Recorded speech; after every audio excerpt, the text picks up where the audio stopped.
Hi, it's Debbie Williams, and in today's video, we're going to look at the choice of this present moment. If you don't change, where will you be? And if you do change, so it's a bit of a closed eye process. So if you close your eyes and just get a sense of, okay, if I carry on doing what I'm doing, where will I be in a year from now? How will I be in my finances? How will I be in my health? How will I be in my relationships?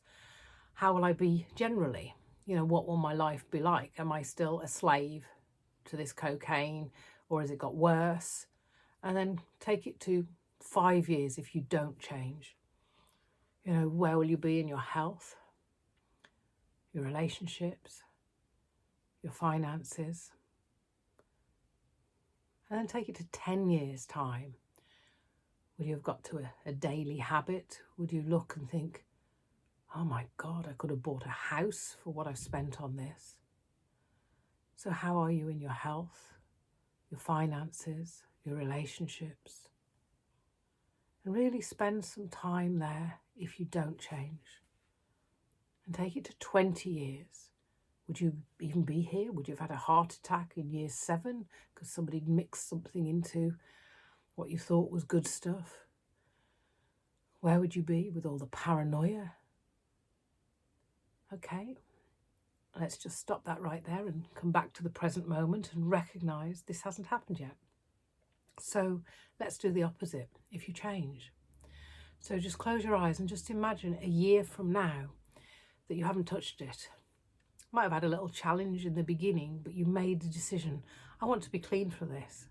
And you've watched these videos and maybe got a bit of extra support, but you've made the decision, I want to be clean. And it's a year on and you've been clean pretty much most this year. So how are you in your health,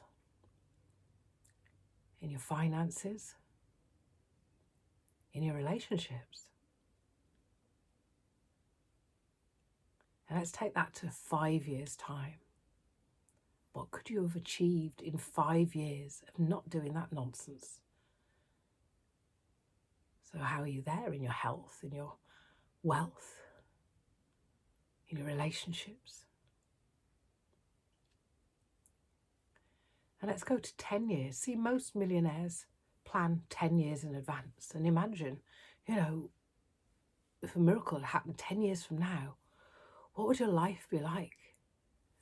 What car would you be driving? How are you in your health? How are you in your finances? How are you in your relationships? And let's take that forward to 15 years and really enjoy what you can create as you give yourself permission to let go of paranoid dust out of your life.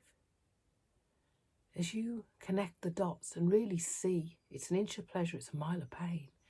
And this future of wonderful things is awaiting you in 15, 20 years' time.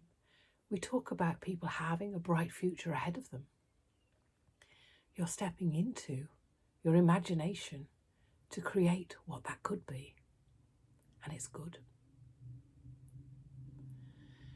And really enjoy seeing all the people that you've connected with because you're true to yourself. You're not drugged. You've maybe took up hobbies that give you buzzes. You've maybe built a business that's given you security. And you've spent time with your family and nurtured them and your relationships and your health. And find that you come back to this more and more to live in the present and what's possible for the future, and make a plan and work that plan. See, most people don't plan to fail, they fail to plan. There was a study where people had written down goals when they left college. 3% had written down goals, and 20 years later that 3% were worth more financially than the other 97% put together. Not only that, they seemed healthier and happier because they took charge of this. They said, this is what I want.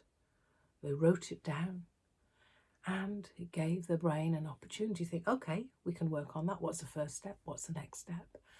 And the plan unfolded, and they lived their life on purpose. And it's time for you to live your life on purpose and let go of the false cravings that are holding you back. Bye now.